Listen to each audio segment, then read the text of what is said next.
C'est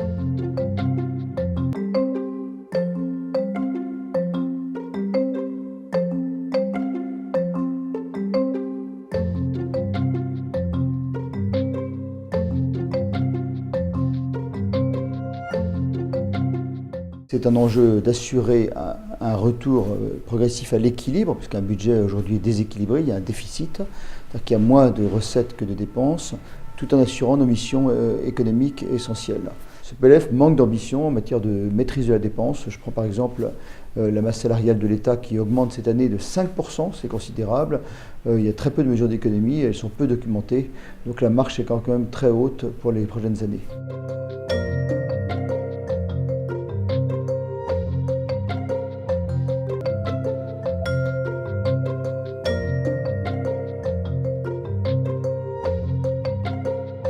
Le gouvernement a sans doute raison de vouloir supprimer l'ISF.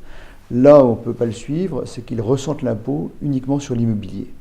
Et aujourd'hui, on le sait, l'immobilier est déjà très taxé. Et le risque, c'est d'avoir un impôt qui sera demain exclusivement concentré sur les valeurs immobilières, avec le risque de crise de logement, de crise du bâtiment. Et c'est la raison pour laquelle la Commission va proposer la suppression totale de cet impôt. Nous sommes, au groupe socialiste, totalement hostiles à cette mesure. D'abord, elle crée des difficultés par rapport aux nouveaux impôts créés, donc l'impôt sur la fortune immobilière notamment. D'autre part, c'est un budget qui, en termes de recettes, diminue les recettes de l'ordre de 6 milliards d'euros. Et en même temps, vous avez des mesures qui sont des mesures de baisse de la dépense publique qui touchent les plus fragiles. Des choses qui touchent le logement, on y reviendra.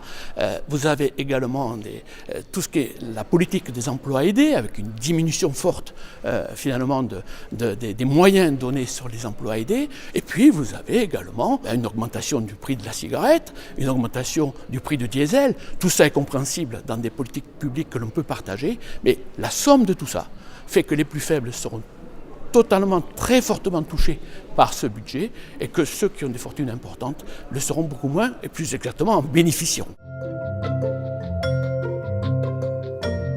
Les collectivités ont fait dans le passé, dans les dernières années, l'essentiel de l'effort. Il ne faudrait pas leur demander trop pour l'avenir, alors que je vous rappelle, elles n'ont pas de déficit et elles ont des budgets qui sont équilibrés, contrairement au budget de l'État. Le problème de la taxe d'habitation, c'est qu'il y a un vrai problème constitutionnel, puisque dans certaines communes, il n'y aura plus aucun contribuable. Dans d'autres communes, il y aura un nombre, il y aura 2-3 contribuables qui seulement paieront la taxe d'habitation, ce qui pose un problème constitutionnel, un problème d'égalité devant l'impôt.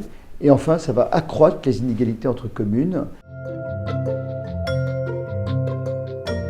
Il y a quelque chose de curieux, c'est de démarrer par un chiffrage en disant on veut récupérer en gros sur la politique de logement 1,5 milliard avant de définir quelle politique on veut faire. On est sur des politiques extrêmement sensibles, on est sur la politique de la construction de logements aidés, on est sur la politique de rénovation, il y a beaucoup de projets engagés. On devrait d'abord définir avec des organismes sociaux des objectifs qui peuvent être partagés sur éventuellement comment faire mieux avec moins.